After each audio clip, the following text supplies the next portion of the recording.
Hi, welcome back to another exciting edition of Middle Age V Drums. One of the things I thought might be interesting to look at close to the beginning of this drumming escapade is a couple of hits and misses I've encountered already. So let's start with a miss. I should have started this years ago. I can't do anything about that, but here's the thing. If you want to do something, just don't let things get in your way. I can, or one can always find a reason not to do something. So if you're thinking of playing an instrument, or anything really, just do it. So with that said, let's have a look at the second miss. When I first thought about playing drums, I bought a snare, hi-hat, stand and hi-hats. And I thought, set that up, tap my foot as a bass pedal and see how I felt about things. Now, unless you live alone in a cave in the wilderness, this is not a good option. I should have known better, but I completely forgot how loud drums are. Dumb, right? Yeah. Although relatively inexpensive, I think I bought the snare, the stand and a pair of hi-hats for a bit over 70 quid, something like that. But I really don't use them, so as such, they're a bit of a waste of money. Now, that's not to say I might not use them later on in the future, but for now, nah. I should have just gone with and bought the electric drums themselves. Next is a hit, and that is the drums themselves. It was another 70 quid. And all in, that is money really well spent. The only things I've done to it is to buy a double bass pedal, which I think was about 35, 40 quid, something like that, which is essential for the type of drumming I want to do, or I want to learn how to do.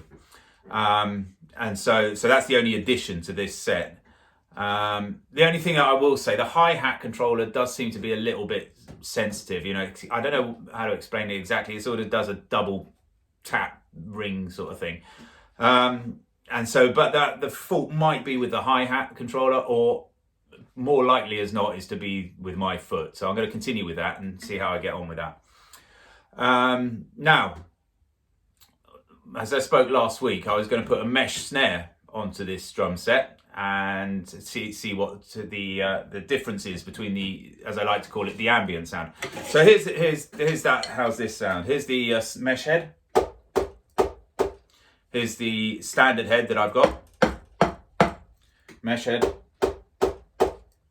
Standard head.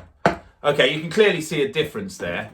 And it does actually feel more drum-like, there's a sort of, seems to be more bounce in the head. So that's a good feeling. There's only one tiny little fly in the ointment, and that is it doesn't work.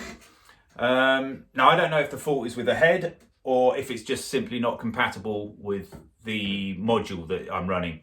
Either or, it's about as useful as a chocolate teapot. So I'll be sending that one back, and I'll revert, at least for now, back to the standard drum pads that I was using.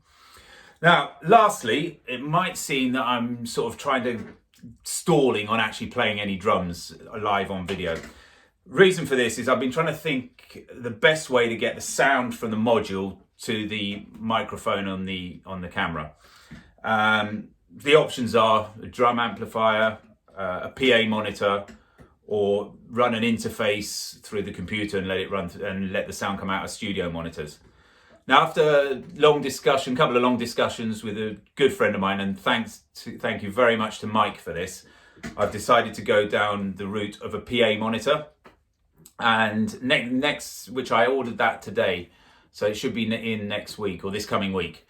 So in the next video, I'll go through the reasons why I settled for a PA monitor, why I'm going to use that, and I'll actually get to play some drums on the video. So with that in mind, have a good week, and remember to bring your earplugs next week. Thanks very much.